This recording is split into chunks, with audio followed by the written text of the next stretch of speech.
Willkommen bei Alltag Deutsch und frohes neues Jahr.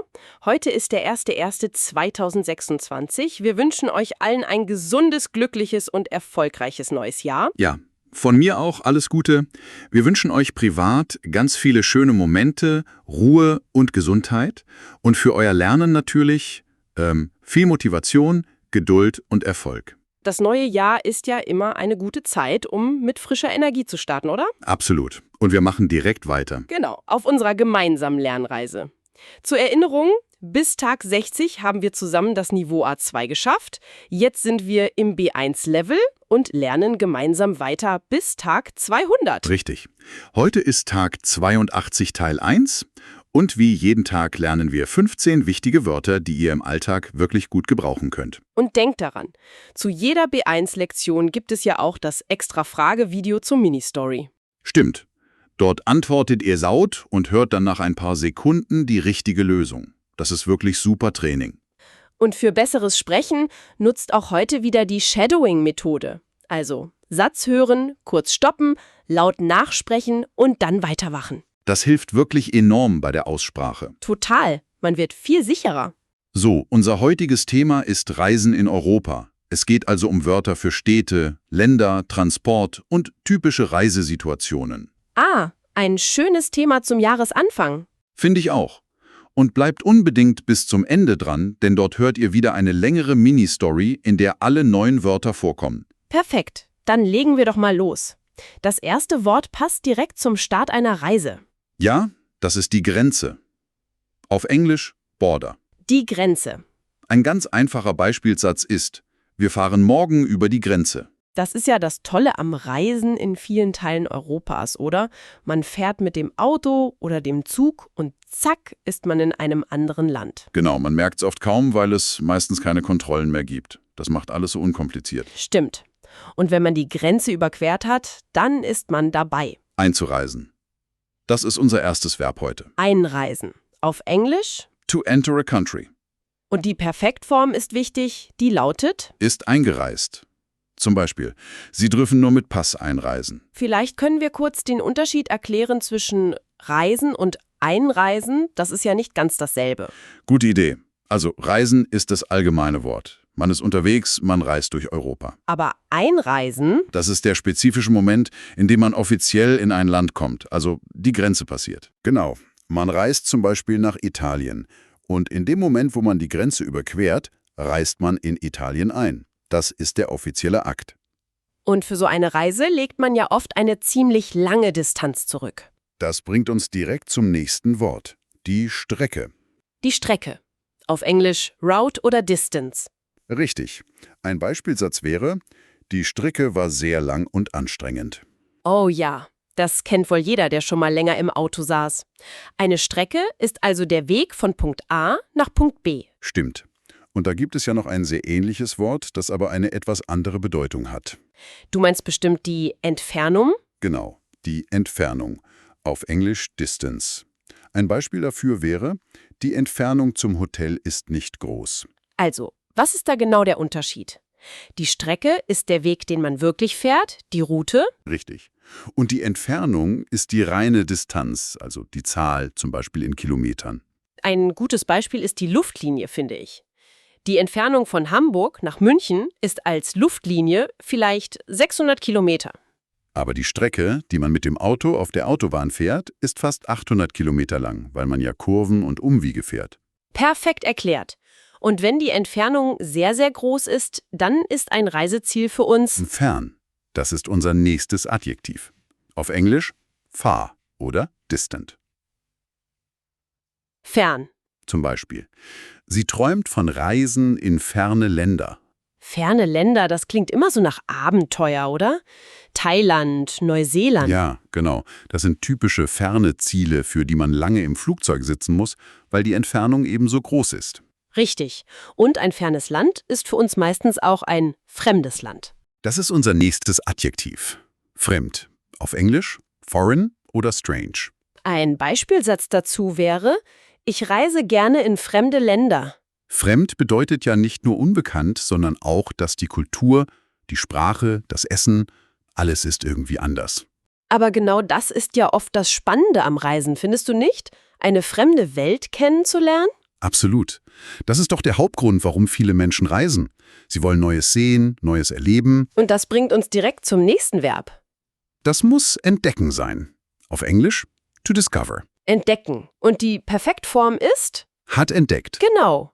Ein typischer Satz für den Urlaub ist: Im Urlaub gibt es viel zu entdecken. Und was kann man alles entdecken? Eine neue Stadt? Versteckte Gassen? Kleine Restaurants, die Natur. Manchmal entdeckt man ja sogar neue Seiten an sich selbst im Urlaub. Das stimmt. Und all diese neuen Dinge, die man entdeckt, die hinterlassen ja ein Gefühl bei uns. Du sprichst vom Eindruck. Richtig, der Eindruck. Auf Englisch Impression.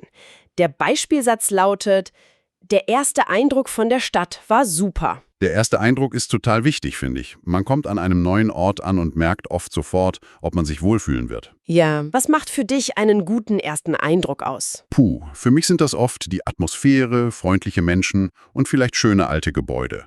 Wenn das alles zusammenkommt, dann ist es einfach herrlich. Herrlich. Was für ein schönes Wort. Ja, oder? Unser nächstes Adjektiv. Auf Englisch wonderful oder magnificent. Unser Beispiel: Wir hatten herrliches Wetter am Strand. Herrlich ist ja noch ein bisschen stärker als nur schön oder sehr gut, finde ich. Stimmt. Man kann eine herrliche Aussicht haben, ein herrliches Essen oder einfach ein herrliches Gefühl von Ruhe. Es beschreibt so einen perfekten Moment. Genau. Und manche Städte bieten ja so viele perfekte Momente, weil sie eine riesige Auswahl an Sehenswürdigkeiten haben. Das bringt uns zum Wort zahlreich. Auf Englisch Numerous. zahlreich. Der Beispielsatz dazu: Wir haben zahlreiche Museen besucht. Zahlreich bedeutet also ganz einfach sehr viele. Wenn man nach London, Paris oder Rom fährt, gibt es dort wirklich zahlreiche Museen. Ja, oder Kirchen und andere Attraktionen. Man kann unmöglich alles bei einem Besuch sehen. Stimmt. Und in diesen Städten kann man nicht nur Kunst ansehen, sondern auch die lokale Kultur erleben. Zum Beispiel durch das Essen. Das passt gut zu unserem nächsten Adjektiv. Das ist traditionell. Auf Englisch Traditional. ein sehr schöner Beispielsatz. Wir essen heute traditionell italienisch. Ah, da bekomme ich sofort Hunger. Ich auch. Traditionell bedeutet, dass etwas eine lange Geschichte hat und typisch für eine Region ist. Also Pizza oder Pasta in Italien. Fällt dir noch was Traditionelles aus Europa ein? Oh, so viel. Paella aus Spanien, Gulasch aus Ungarn. Oder Käsefondue aus der Schweiz. Jedes Land hat seine ganz eigenen traditionellen Gerichte. Und diese Gerichte kommen ja oft aus einer ganz bestimmten Region. Das passt zu unserem nächsten Wort. Das Gebiet. Das Gebiet. Auf Englisch? Area oder Territory.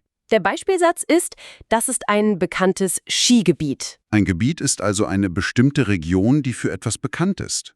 Also ein Skigebiet in den Alpen oder Oder ein Wandergebiet wie der Schwarzwald.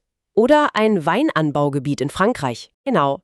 Und wenn man in ein Gebiet reist, das nicht den Euro hat, muss man an eine ganz wichtige Sache denken. du meinst die Währung, auf Englisch Currency. Richtig. Eine typische Frage beim Reisen ist ja: Müssen wir Geld in eine andere Währung wechseln? In vielen Ländern Europas ist das zum Glück nicht mehr nötig, weil die Währung der Euro ist. Das ist super praktisch. Aber zum Beispiel in der Schweiz, Großbritannien oder Polen braucht man die lokale Währung. Richtig. So, hoffentlich läuft im Urlaub immer alles nach Plan. Aber manchmal kommt etwas dazwischen. Ja, und man kann eine geplante Reise doch nicht machen. Dafür haben wir das Verb. Stornieren, auf Englisch to cancel. Die Perfektform ist hat storniert. Ansatz, den man nicht gerne sagt. Wir mussten den Flug leider stornieren. Das ist immer sehr schade. Ein kleiner Tipp von uns: Achtet bei Buchungen immer auf die Stornierungsbedingungen. Manchmal ist das Stornieren ja kostenlos, aber nicht immer. Guter Punkt. Da sollte man immer das Kleingedruckte lesen. Absolut. Und jetzt kommen wir schon zu unserem letzten Wort für heute. Ein Verb, das man beim Erkunden einer Stadt ständig braucht. Das Wort ist überqueren. Überqueren. Auf Englisch, To cross. die Perfektform ist hat überquert. Der klassische Warnhinweis ist ja: Vorsicht beim Überqueren der Straße. Genau. Aber man kann ja nicht nur eine Straße überqueren, sondern auch einen großen Platz. Oder eine berühmte Brücke, um die Aussicht zu genießen. Perfekt. Das waren sie. Unsere 15 Wörter zum Thema Reisen. Wir hoffen, die sind nützlich für euch. Und wenn euch unser tägliches Lernformat hilft, freuen wir uns natürlich über ein Abo und einen Daumen nach oben. So startet ihr gut ins neue Jahr und bleibt täglich dran. So, und jetzt kommt, wie versprochen, unsere kleine Geschichte. Hört gut zu, alle neuen Wörter kommen darin vor. Die Hauptpersonen sind heute Sophia und Daniel. Also, Sophia und Daniel planen ihren Urlaub. Sophia, die träumt von einer Reise in ein richtig fernes Land. Aber Daniel möchte nicht so lange fliegen. Sie schauen also auf die Landkarte und entscheiden sich für Italien. Die Entfernung von ihrem Wohnort ist nicht so groß, das ist perfekt für eine Zugreise. Sie buchen online ein schönes Hotel in einem kleinen Dorf in den Bergen. Aber eine Woche vor der Reise bekommen sie eine E-Mail vom Hotel. Oh nein. Ja, sie müssen die Buchung leider stornieren, weil es einen Wasserschaden im Gebäude gibt. Was für ein Pech. Oh, wie ärgerlich. Sie sind erst enttäuscht, aber suchen dann schnell ein neues Hotel in einem anderen Gebiet, und zwar direkt am Meer. Sie finden auch ein schönes Zimmer, aber die Strecke vom Bahnhof dorthin ist etwas länger. Aber egal, sie buchen es trotzdem, voller Vorfreude. Endlich beginnt die Reise. Sie fahren mit dem Zug und an der Grenze gibt es keine Kontrolle. Sie können problemlos nach Italien einreisen. Der erste Eindruck vom Land ist herrlich. Die Sonne scheint warm vom Himmel und die Landschaft ist wunderschön grün. Sie fühlen sich in dieser fremden Umgebung sofort sehr wohl. Sie wollen am liebsten alles auf einmal entdecken und die Gegend erkunden. In der kleinen Stadt am Meer gibt es zahlreiche kleine Geschäfte und Eisdielen. Um zum Hafen zu kommen, müssen sie einen großen Platz mit einem Brunnen in der Mitte überqueren. Zum Glück müssen sie kein Geld wechseln, denn die Währung ist auch hier der Euro. Am Abend sind sie sehr hungrig von der Reise. Sie finden ein kleines Restaurant am Hafen und essen dort ein traditionelles Gericht mit Fisch und Pasta, das die Kellnerin ihnen empfiehlt. Es schmeckt fantastisch. Das ist wirklich ein perfekter Start in den Urlaub. Eine wirklich schöne Geschichte. Da bekommt man direkt Lust, selbst die Koffer zu packen. Ja, total. Und für euch zu Hause, schreibt gern eigene Sätze mit den neuen Wörtern in die Kommentare. Übung ist ja der beste Weg, um neue Vokabeln zu lernen. Genau. Und wenn euch die Folge gefallen hat, abonniert den Kanal und gebt uns einen Daumen nach oben. Das hilft uns sehr. Morgen geht es dann weiter mit dem Thema Nachhaltigkeit. Ein sehr, sehr wichtiges Thema für unsere Zukunft, das uns alle betrifft. Wir freuen uns auf euch. Bis morgen. Tschüss, macht's gut.